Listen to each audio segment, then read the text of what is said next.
meus queridos? Então, certamente, todos nós, inclusive na semana passada, quando eu toquei nos versos ali, que nós passamos ali pelos versos, do verso 6, quando ele fala, não andeis ansiosos por coisa alguma, nós comentamos que, de fato, é corriqueiro, é sabido de todos que a ansiedade é o mal do século, é o mal do momento, né? Especialmente depois do período aí da pandemia, né? Nós já vínhamos enfrentando um crescimento nos problemas de ordem emocional e sentimental.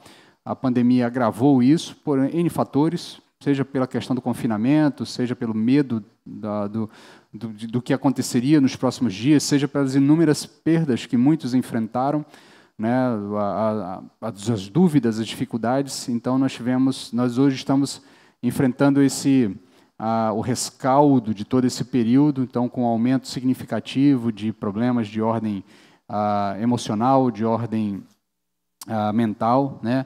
E isso tem sido um grande problema já há algum tempo para a sociedade médica e para a sociedade como um todo. E todos nós enfrentamos algum tipo de luta nesses níveis. Todos nós enfrentamos algum tipo de luta com ansiedade, com alguma preocupação constante, com pensamentos negativos ou até mesmo pensamentos tóxicos que aparecem e invadem a nossa mente e muitas vezes fazem isso sem pedir licença, né? Certamente ninguém acorda de manhã pensando assim, bem, acho que hoje vou me ocupar de pensar coisas ruins. Acho que hoje vou tirar o meu dia para me preocupar demasiadamente com algum tipo de problema. Essas coisas vão acontecendo muitas vezes fora do nosso controle. E essa é uma batalha silenciosa, é uma batalha que muitas vezes a maioria das pessoas enfrenta de forma silenciosa e de forma invisível aos próximos, né? Quantos relatos você já viu de pessoas que, no convívio com outros, aparentemente estava tudo ok e, de repente, a pessoa estoura num surto, estoura numa atitude extrema, estoura num colapso emocional. Quantos e quantos relatos de artistas a gente tem visto, né?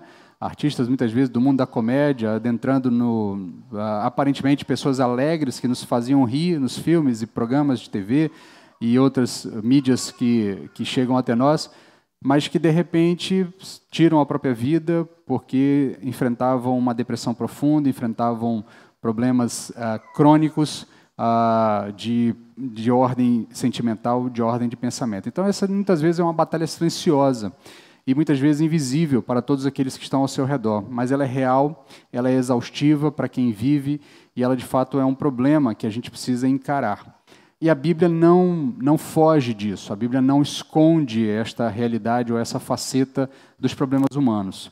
Então, a Bíblia considera e entende que nós vivemos em um mundo com ruídos constantes, notícias perturbadoras que chegam até nós, a gente liga o noticiário e se cansa de ver tanta coisa ruim acontecendo, a gente tenta espairecer em outros meios, em outras mídias, e a gente também se depara com coisas ruins.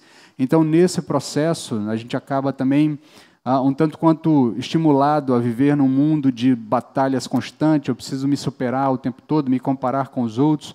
Isso vai gerando frustrações, porque nem todo mundo consegue alcançar os níveis de reconhecimento e de status que aparentemente uma pessoa comum deveria ter, se nós considerarmos o que as pessoas aparentemente comuns vivem nas redes sociais, né? Então, quando a gente olha para as redes sociais, está todo mundo feliz, está todo mundo num estado de superação, são conquistas, e você olha para aquilo e olha para você e pensa, poxa, mas isso não é a minha realidade. Então, esse processo vai criando uma sensação de frustração e de insatisfação. Isso vai inquietando os nossos corações, vai inquietando a nossa mente, vai trazendo desordem, vai trazendo caos. Na semana passada, quando nós falamos ali no verso 6, verso 7, o apóstolo Paulo nos convidou a não andarmos ansiosos por coisa alguma.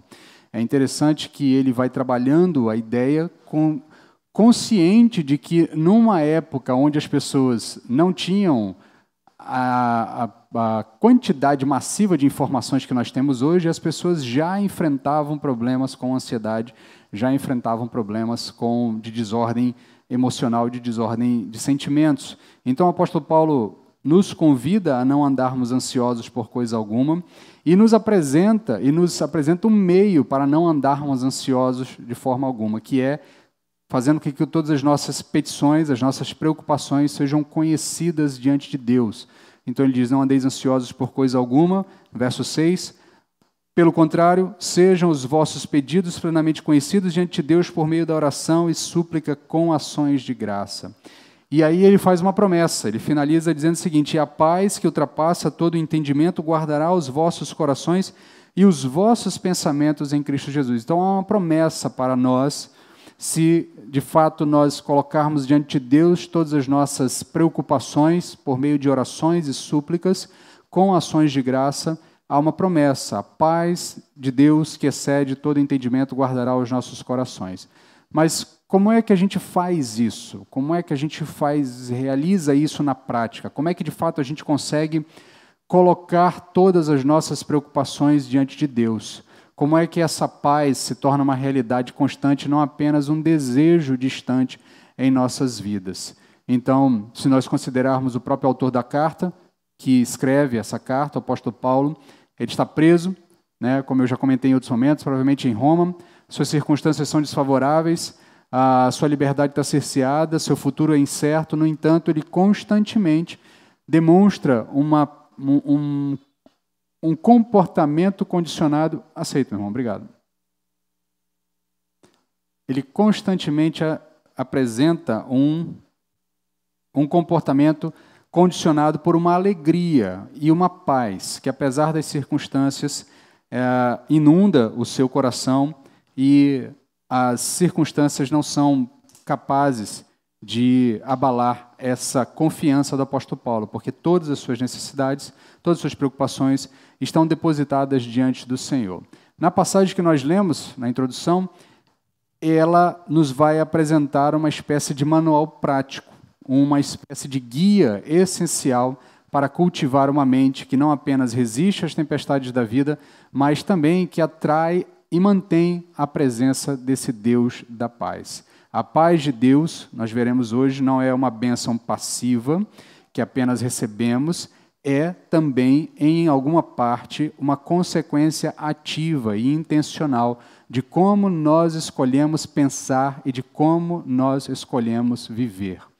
Então, se por um lado, essa paz que Deus oferece a nós é uma dádiva divina, ela também, por outro lado, tá, e aqui não é exatamente um processo de sinergismo, mas é um processo de causa e consequência, na medida em que nós somos apresentados a essa paz, nos é apresentado meio para nos mantermos nessa situação de paz, e é uma consequência de ações. Constantemente nas cartas do apóstolo Paulo, especialmente no Novo Testamento, há um tipo de raciocínio do apóstolo, que eu já repeti em outros momentos aqui com os irmãos, mas que dá a tônica de como ele apresenta a solução para os problemas do dia a dia. A solução que o apóstolo Paulo apresenta é o evangelho é apresentado ao indivíduo, e na medida que o evangelho é apresentado ao indivíduo, a mente desse indivíduo é transformada. Na medida que a mente do indivíduo é transformada, seus afetos são reordenados, e na medida que os afetos são reordenados, suas ações são transformadas. Suas ações refletem essa nova realidade. E aqui essa sequência de raciocínio se mantém, na medida em que ele nos chama a mudar os nossos pensamentos, a ocupar os nossos pensamentos com outras coisas. Na medida que nós ocupamos os nossos pensamentos com outras coisas, com coisas boas, nossos sentimentos serão reordenados, nossos afetos serão reordenados e certamente as nossas ações serão transformadas. Então, nós vamos olhar aqui parte a parte desses dois versos e vamos analisar aqui esse roteiro que o apóstolo Paulo nos dá para nós adentrarmos nesse estado de paz constante e de alegria constante. Primeiro ponto que nós vamos ver é a disciplina de pensar na excelência. A disciplina de pensar na excelência. No verso 8, o apóstolo Paulo diz o seguinte, na minha versão está assim, quanto ao mais. Na sua talvez esteja finalmente, ou talvez de resto. Tá? O ponto aqui que indica que ele está fazendo um resumo, ele já vem numa sequência de raciocínio ao longo da carta, especialmente nesse último bloco, começando ali no capítulo 4, onde ele também começa com um portanto, tá? Que é consequência, a partir do que ele disse anteriormente, portanto, nós fazemos isso, ou portanto, a partir daquilo que eu disse, ajam dessa forma.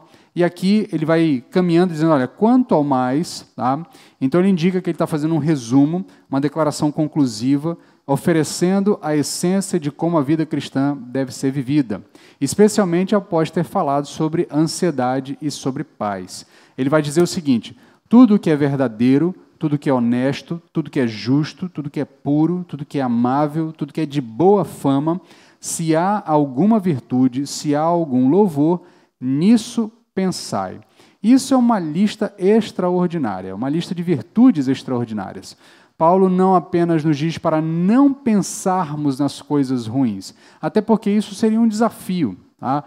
O desafio negativo de não pensar em coisas ruins é extremamente frustrante, porque o dia a dia traz coisas ruins e certamente pensamentos ruins se apoderam de nós. Então, tentar caminhar por um caminho de evitar os pensamentos ruins, certamente vai ser um tanto quanto frustrante. Mas, se você optar pelo caminho que o apóstolo Paulo nos apresenta e que a Bíblia nos apresenta, de ativamente optar por, apesar dos pensamentos ruins, me ocupar dos bons pensamentos, de coisas boas, de coisas virtuosas, certamente essa tarefa será menos árdua, menos difícil. Então, como seria impossível para nós não pensarmos nas coisas ruins, o apóstolo Paulo diz, ocupem-se em pensar nas coisas boas. Então, em vez disso, ele nos dá uma tarefa ativa, focar intencionalmente em algumas qualidades. No caso aqui são 8 virtudes, 8 qualidades que elevam e que edificam a vida. Então, nós vamos rapidamente olhar cada uma delas. Ele começa dizendo tudo o que for verdadeiro. Então, o primeiro ponto é que nós vivemos num mundo de confusão sobre o que é verdade. E a Bíblia nos revela a verdade. A Bíblia parte do princípio de que ela apresenta a nós a verdade e a realidade de fato como Deus quer que nós a entendamos. O Evangelho de João, capítulo 17, verso 17, Jesus Cristo fala exatamente isso, fala da verdade, dele sendo a verdade, e nesse sentido nós conhecemos a verdade. Então pense naquilo que é autêntico. Ocupe-se das coisas reais, das coisas honestas, em contraste com a mentira. Muitas vezes a gente passa muito tempo ocupado em tentar descobrir as mentiras ou tentar ver o que é que está errado e nós nos ocupamos muito pouco em valorizar a verdade, em valorizar aquilo que de fato é real para nós. Então, ocupe-se com o que é verdadeiro, ocupe-se com a verdade, valorize a verdade, ocupe a sua mente com verdades. Ocupe especialmente com a palavra de Deus, porque a palavra de Deus é que de fato contém para nós a verdade. E aqui, deixe-me ser muito claro, e eu estou falando para uma plateia majoritariamente de congregantes da igreja e de pessoas que têm alguma afinidade com o texto bíblico, num mundo em que as coisas são o tempo todo relativizadas, nós cremos no absoluto. Nós cremos em um absoluto. Nós cremos que há uma verdade absoluta. E essa verdade absoluta está revelada neste texto bíblico, na palavra de Deus, na Bíblia, nesta Bíblia que você tem aí no seu celular ou no seu colo, na sua Bíblia que você tem impressa em suas mãos. Então nós cremos que esse texto tem toda a verdade que Deus deseja que nós tenhamos acesso. É óbvio que existem outras verdades. A Bíblia não está aqui discutindo matemática. 2 mais 2 é 4. Isso é uma verdade. Tá? Outros elementos da natureza que são demonstrações de verdade também são verdade. Mas existe um conteúdo de verdade que Deus revelou para nós, que está à nossa disposição, e nós precisamos nos ocupar dela. Na medida que nós nos ocupamos da verdade de Deus, certamente a mentira, a falsidade, a desonestidade, as coisas que estão para além da verdade, certamente não ocuparão a nossa mente. Ele continua então, tudo o que for honesto. E aqui, em paralelo com essa ideia da verdade, ele está fazendo agora referência às coisas que são dignas de respeito, dignas de reverência, que inspiram um senso de dignidade e de integridade moral. Em uma sociedade onde a moral deixou de ser algo valorado, algo que tenha valor, nós somos conclamados a ocupar a nossa mente com as coisas que têm valor, com as coisas que têm moral, com as coisas que têm virtudes. Então, em uma sociedade que muitas vezes ridiculariza a moral, ridiculariza o certo, ridiculariza o honesto, né? Por exemplo, nós vivemos em um país da famosa lei de Gerson, né? O jogador de futebol que dizia que você tem que levar algum tipo de vantagem em todas as coisas. E a gente trata isso até com uma certa de forma até um pouco jocosa, mas isso permeia o nosso raciocínio como cidadãos. A gente sempre acha que quando a gente tiver oportunidade, a gente precisa se aproveitar daquela oportunidade, porque afinal de contas, se eu não me aproveitar, outro vai se aproveitar, então melhor eu do que outro. E assim a gente perpetua esse comportamento de não valorizar a honestidade, não valorizar as virtudes. Pelo contrário, a gente vai perpetuando um comportamento onde aquele que é honesto, na verdade, é o bobo. E o apóstolo Paulo nos diz o contrário. Ele vai dizer o seguinte: olha, se você quer viver nesse estado de paz, ocupe a sua mente com a honestidade. Valorize a honestidade. Nos seus pensamentos, valorize aquilo que é honesto, valorize aquilo que é virtuoso, aquilo que tem valor. Ele continua dizendo: tudo aquilo que for justo. O justo aqui é a questão da integridade, que está em conformidade com uma vontade, especialmente com a vontade de Deus aqui. Aqui no contexto, ele está trabalhando diretamente com a ideia de aquilo que é justo aos olhos do Senhor, não apenas uma justiça aos olhos dos homens, porque muitas vezes a justiça aos olhos dos homens ela pode ser compensada a fim de que ela se adeque à vontade de uns ou de outros. Mas no ponto aqui do autor, do apóstolo Paulo, ele está muito mais focado na ideia de que você precisa valorizar aquilo que é justo diante da vontade de Deus. Diante da vontade de Deus, o que é certo. Não exatamente o que é certo perante aos homens, mas diante de Deus, o que é certo. Não apenas na lei, mas no espírito da justiça. Porque a justiça provém de Deus.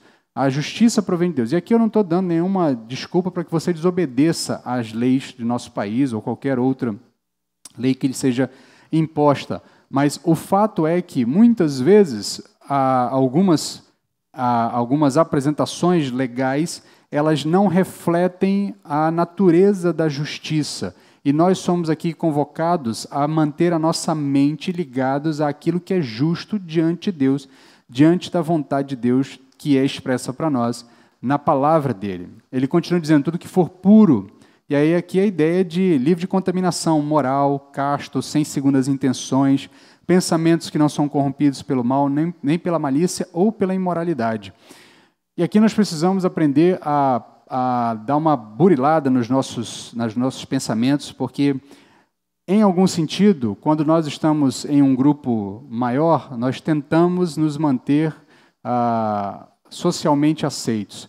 Mas, quanto mais íntimo for o ambiente onde nós estamos, nós nos sentimos livres para permitir que pensamentos impuros, contaminados por uma moral duvidosa, por uma segunda intenção, é aquele comentário que você faz, ainda que de maneira jocosa, duvidando das coisas o tempo todo. Essas segundas intenções, nós precisamos aprender a limpar isso de nosso pensamento.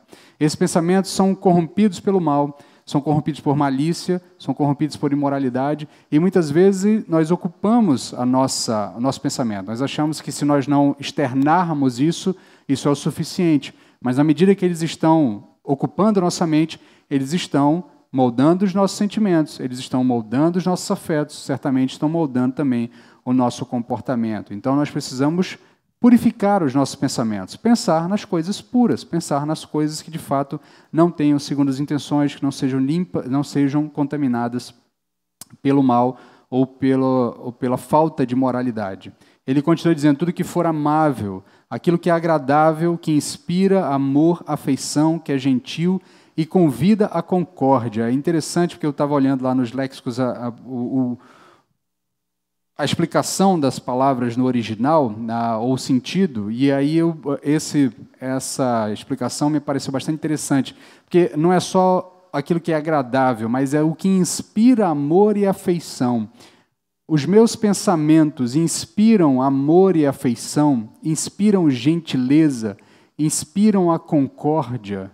Eu tenho me ocupado de pensamentos que, ao serem externados, inspiram as pessoas a serem mais gentis, inspiram as pessoas a serem mais próximas, estarem em concordância umas com as outras, se agradarem umas das outras, inspirar amor um pelas outras. E aí, obviamente, a gente tem que voltar ao que o apóstolo vai dizer lá no capítulo 2, verso 5, quando ele fala do pensamento de Cristo, né? Ou da atitude de Cristo, né? Portanto, se há alguma exortação, alguma consolação de amor, e aí ele vai dizer, capítulo 2, verso 5, tende em vós o mesmo sentimento que houve em Cristo Jesus, capítulo 2, verso 5, que existindo em forma de Deus, não considerou o fato de ser igual a Deus algo que a devesse se apegar, mas pelo contrário, esvaziou-se a si mesmo, assumindo a forma de servo e fazendo-se semelhante aos homens.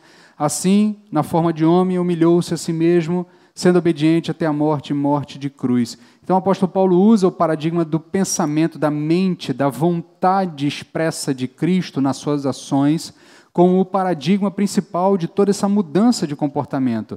Então, em algum sentido, nós precisamos olhar para esse amor de Cristo, para essa atitude de Cristo, para moldar as nossas ações à imagem dessas ações, da ação do próprio Cristo. Ele continua dizendo ainda, tudo que for de boa fama, ou seja, aquilo que goza de boa reputação, aquilo que é elogiável, aquilo que é bem falado. Não se trata de buscar a glória humana, mas de que nossa vida reflita bem o caráter de Deus. Em outro momento da carta, o apóstolo Paulo vai dizer que a gente tem que viver de uma maneira digna do Evangelho. E essa maneira digna do Evangelho é viver no mesmo sentimento que Cristo viveu. Então, em algum sentido, a gente precisa buscar ocupar a nossa mente com as coisas de fato que são de boa fama para que reflitamos o caráter de nosso Deus. Se houver algo de excelente ou se houver alguma virtude, tá?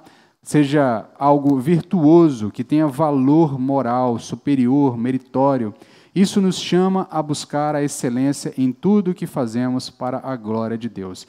E aí ele finaliza dizendo, ou digno de louvor. Se houver alguma coisa que seja excelente, tenha virtude, ou seja digno de louvor, ou seja, aquilo que merece ser aplaudido. E aqui é interessante porque, de uma maneira popular, a gente tem aquela ideia de que no dia do juízo final, os nossos pensamentos aparecerão numa grande tela, né, para que todo mundo veja aquilo que nós fizemos, né, porque o texto vai dar a ideia em algum momento de que tudo aquilo que foi feito em oculto será conhecido.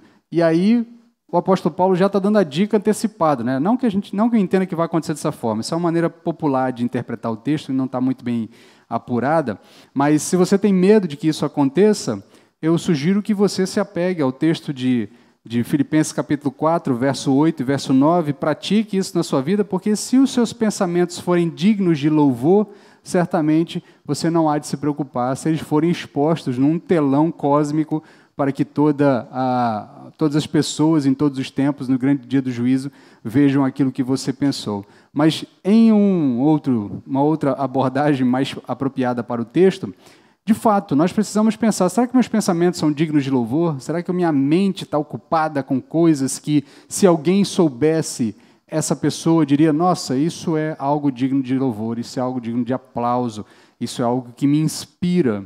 Então, o apóstolo Paulo, nos leva a pensar em tudo isso, nos leva a entender que nossos pensamentos, nós precisamos ativamente ocupar ele com coisas boas.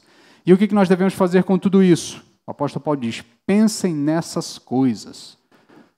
Então, na sua caminhada do dia a dia, você vai se deparar com pensamentos ruins, com coisas ruins que vão entrar na sua mente, ainda que você não queira. Mas ao invés de você deixar que eles fiquem lá e criem raízes, ocupe-se de pensar nas coisas boas. Ativamente, ocupe o seu pensamento com coisas boas. Ocupe o seu pensamento com aquilo que é digno, com aquilo que é louvável, com aquilo que é bom, com aquilo que é de boa fama, com aquilo que é justo. Ocupe ativamente a sua mente. E essa não é apenas uma sugestão passiva, mas é um imperativo. Há uma ordem aqui. Pensem nessas coisas. Então aqui, não é apenas que você considere a possibilidade, mas você haja nesse sentido.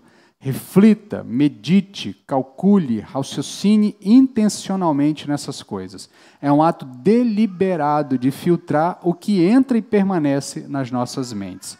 A nossa mente, se você quiser entender dessa forma, ela de fato pode ser assemelhada a um jardim ou a uma folha em branco, tá?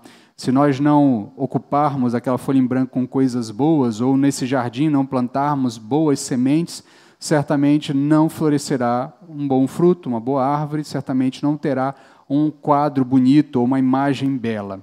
Então, o que determina, e aqui parece um pouco clichê, eu estava escrevendo o texto e pensando se esse tipo de frases não fica um tanto quanto clichê. Eu tenho dificuldade com essas frases um pouco clichê, mas em algum sentido, o que determina a nossa mente determina as nossas emoções. Ou melhor, o que enche as nossas mentes determina as nossas emoções, determina as nossas atitudes e, em última instância, determina a direção das nossas vidas. Se nós nos ocupamos de coisas boas, louváveis, certamente a nossa vida será mais fácil. Agora, se nós nos ocuparmos de coisas ruins, se nós nos mantivermos os pensamentos ruins, a nossa vida vai ser mais difícil. Então o apóstolo Paulo está sendo um tanto quanto prático aqui. Ocupem a mente de vocês com coisas boas. E certamente, quando vocês se depararem com as dificuldades do dia a dia, vocês vão ter um ânimo maior para enfrentar as coisas do dia a dia. Agora, se você está sempre pensando em coisas ruins, está sempre ocupando sua mente com coisas ruins, certamente você vai ter mais dificuldade de enfrentar as lutas e as batalhas do dia a dia. Então, se nós enchermos a nossa mente com o que é verdadeiro, nobre e puro, nossos corações e nossas vidas seguirão esse caminho. É a sequência de raciocínio que eu apresentei no início desse ponto. Isso é uma tônica em todas as cartas do apóstolo Paulo. Ele trabalha com essa ideia. O evangelho entra na vida do indivíduo, muda a mente do indivíduo, altera os afetos do indivíduo e produz um comportamento novo. Então, na medida que nós nos deparamos com o Evangelho, nós precisamos mudar a nossa mente por intermédio do Evangelho. Essa mudança de pensamento certamente mudará os nossos afetos, reordenará os nossos afetos, e o nosso comportamento refletirá esses novos afetos, essa nova escala de valores. Caminhando ainda no verso, agora vamos para o verso 9, para o ponto 2, ele fala agora da prática de viver a excelência. Se primeiro ele falou para nós sobre a disciplina de pensar na excelência, nós então agora somos chamados a praticar e viver na excelência. Na parte A do verso 9, ele vai dizer o seguinte: o que aprendestes, recebestes, ouvistes e vistes em mim, tudo isso praticai. Então Paulo apenas não fala da boca para fora de coisas etéreas, mas ele fala daquilo que ele vive, daquilo que ele pratica, e ele chama a atenção, já não é a primeira vez na carta, em outros momentos ele já chamou essa ideia do alvo, de você ter um exemplo, de ter alguém a quem seguir, e ele mesmo se apresenta como esse exemplo, mas a ideia aqui é que você precisa transferir os pensamentos para a prática. Como eu disse, a ordem, a sequência do raciocínio que o apóstolo Paulo sempre apresenta é essa: mudança de pensamento, reavaliação, reordenação de afetos, mudança de comportamento. Então, essa declaração do apóstolo Paulo, obviamente, tem um impacto, porque ele diz, olha, eu não estou apenas pedindo que vocês façam alguma coisa, estou dizendo para vocês aquilo que eu faço. E é por conta disso que eu consigo viver com alegria e com satisfação, mesmo em meio a tantas dificuldades. Então, ele não está pedindo nada que ele mesmo já não esteja fazendo, assim como o texto bíblico não nos pede nada que outros iguais a nós já não tenham feito no seu comportamento, então é plenamente possível para nós. Então ele mesmo, que é o apóstolo Paulo, mesmo preso, exibia um contentamento perseverante e uma paz que era visível. Ele havia sido um mentor e um modelo vivo para os filipenses desde a fundação daquela igreja. Ele podia dizer constantemente, como ele já disse ao longo da carta, olhem para mim, vejam como eu vivo o que eu prego. Então os irmãos daquela igreja são chamados a repetir isso, e nós também somos chamados a repetir os mesmos passos. Porque, como nós já dissemos em outro momento, a fé cristã não é meramente teórica, ela exige aplicação, ela exige prática nas vidas. A fé cristã é uma fé que se vive no caminho. É assim que o texto bíblico apresenta o cristianismo de início, lá no capítulo 9, verso 2 do livro de Atos, diz que é a religião do caminho. Era assim que ela foi um dos primeiros apelidos que a fé cristã recebeu. É a religião do caminho. E a ideia do caminho não é apenas porque Jesus se apresenta como o caminho, a verdade e a vida, mas porque é uma fé que se vive no caminho do dia a dia, no caminhar do dia a dia, nas coisas práticas do dia a dia. Já comentei em outros momentos, até indiquei a leitura de um livro chamado Liturgia do Ordinário, mas o ponto aqui é que a fé cristã é vivida, em sua grande maioria, no seu dia a dia, no cotidiano. O tempo que nós passamos juntos de culto, 1h30, 2 horas, talvez se você venha a EBD, mais 1h30, mais 2 horas, se nós tivermos alguma outra programação, então ao longo de uma semana, você tem aí algo em torno de 4, 8, 6 horas no máximo em companhia do corpo de Cristo, e o restante você está caminhando só. Caminhando com os seus parentes, caminhando com as pessoas próximas a você. E é nessa ordinariedade da sua vida cotidiana, do acordar, de escovar o dente, de levar a menina na escola, de buscar a menina na escola, de ir para o trabalho, de voltar, de pagar conta, de ter que ir para a escola, de estudar, de fazer prova, de trabalhar de dia, estudar de noite, de voltar para casa, ter que fazer jantar, descongelar a carne. É na ordinariedade que você vai viver a fé cristã. É nesses momentos que a grande maioria do seu tempo é que você vai viver os elementos de fé. No culto é muito mais fácil nós esboçarmos a nossa fé, porque estamos todos juntos aqui no momento de exultação, no momento de alegria, e não tem nada de errado de você demonstrar a sua fé aqui, mas você vai expressar isso muito mais tempo ao longo da sua caminhada de fé. Então, é necessário que toda essa conceituação teórica que você vai absorvendo seja transformada em atitudes práticas do dia a dia. Então, a forma de vida que se manifesta em nossas atitudes, em nossas palavras e em nossas decisões diárias, elas, de fato, precisam refletir a nossa mente, precisam refletir aquilo que tem ocupado a nossa mente. Então, a obediência é a prova da nossa fé.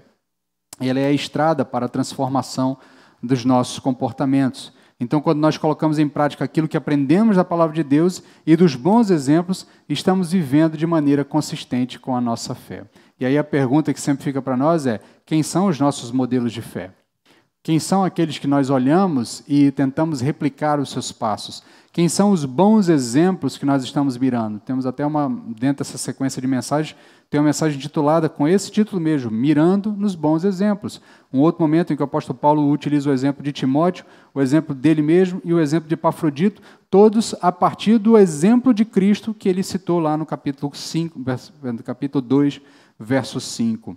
Então, é muito fácil falar sobre a verdade, mas é mais difícil você viver essa verdade. Então, quando essa verdade é demandada de nós na prática do dia a dia, quanto mais paradigmas nós tivermos para replicar, para repetir, certamente será mais fácil. Então, é mais fácil pensar no que é amável, mas é um desafio ser amável com aqueles que, de alguma forma, nos irritam. Então, na medida que nós vemos na prática o comportamento de outros que atuam de maneira amável, mesmo em meio à oposição, é mais fácil replicar esse comportamento. Então, nós somos chamados a olhar os exemplos e praticar, ocupar a nossa mente das coisas boas e praticar as ordenanças bíblicas, ocupando as nossas mentes para que os nossos afetos sejam transformados e então as nossas ações também sejam transformadas.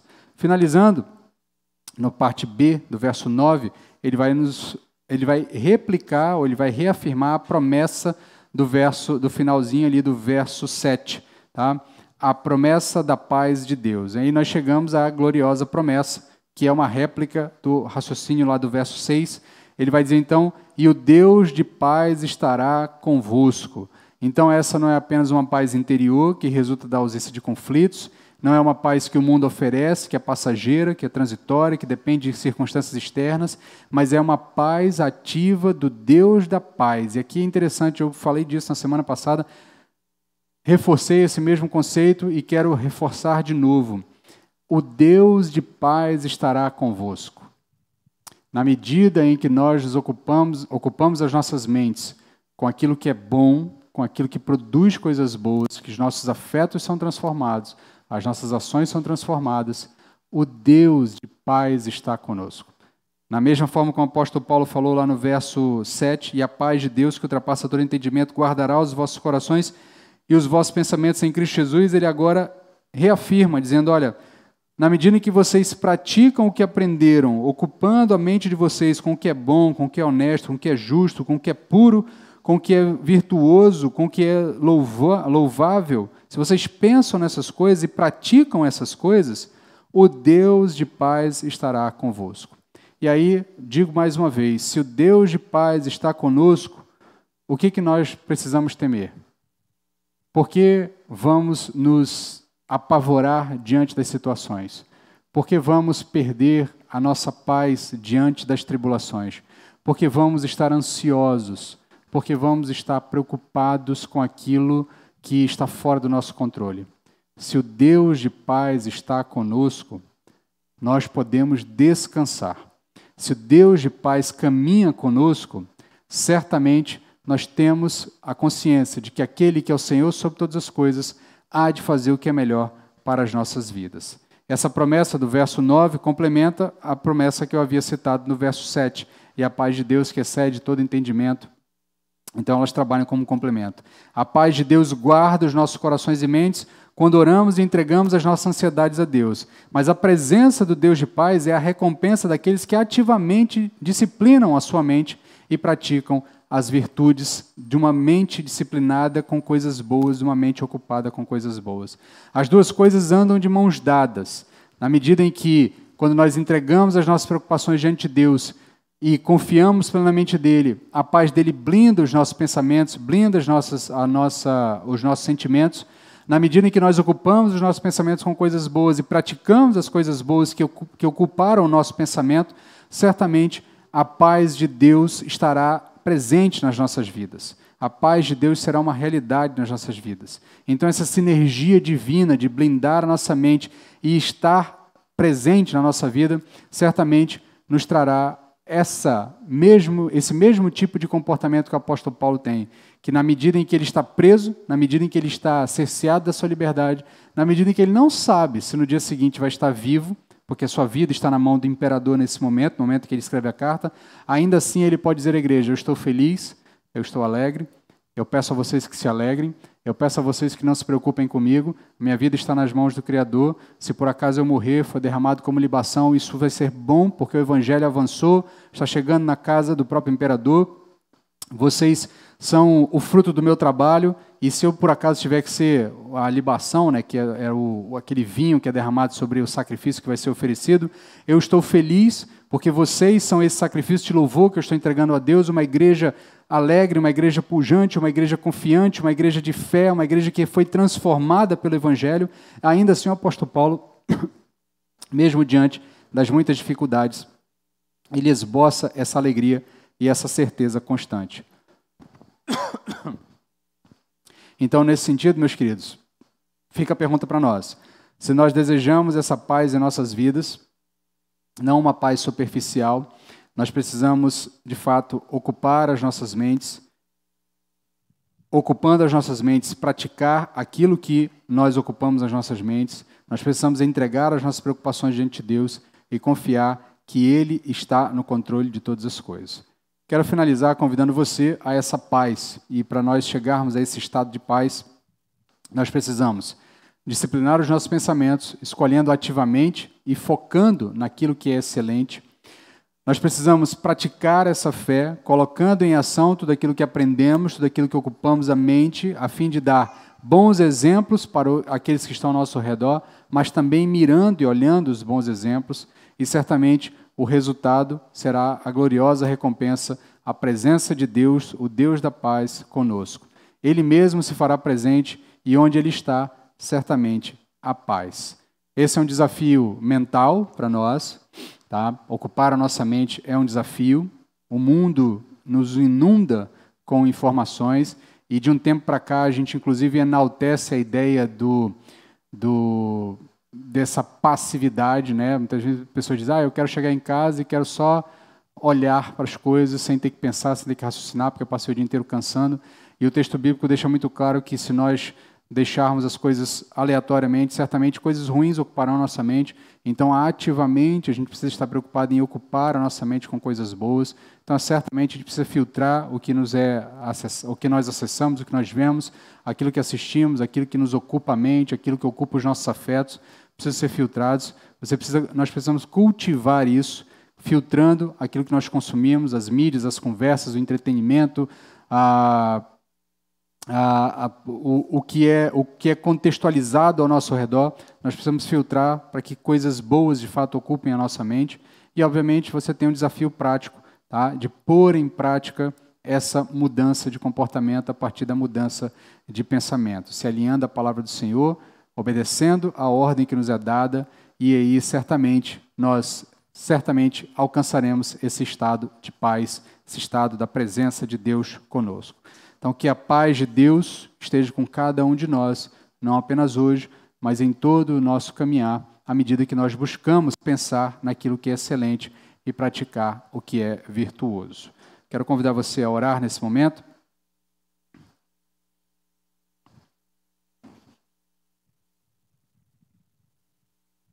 Senhor, na Tua graça agora nos agarramos e confiamos, na medida em que temos certeza de que o Senhor pode nos socorrer nessa empreitada de ocuparmos as nossas mentes com aquilo que de fato é bom, com aquilo que é virtuoso, com aquilo que é saudável para nós. Ajuda-nos, Pai, porque nós vivemos em um mundo com muitas informações e boa parte do tempo nós nos preocupamos mais em ocupar as nossas mentes com coisas frívolas e inúteis e não nos ocupamos daquilo que de fato é bom. Certamente, na medida que ocupamos as nossas mentes com as coisas ruins, que não têm virtudes, os nossos sentimentos, nossos afetos serão tocados, serão moldados por esses pensamentos. Então, ajuda-nos a inverter isso, a mudar isso, na medida que ocupamos as nossas mentes com aquilo que é bom, com aquilo que é justo, com aquilo que é agradável, com aquilo que é de boa fama. Na medida que essas transformações forem acontecendo na nossa mente, certamente nossos afetos serão transformados e nosso comportamento também será transformado. Então, ajuda-nos a pôr em prática a Tua palavra, ajuda-nos a viver de acordo com ela. Confiamos em Cristo Jesus, confiamos no Teu Santo Espírito para nos orientar no meio dessa caminhada.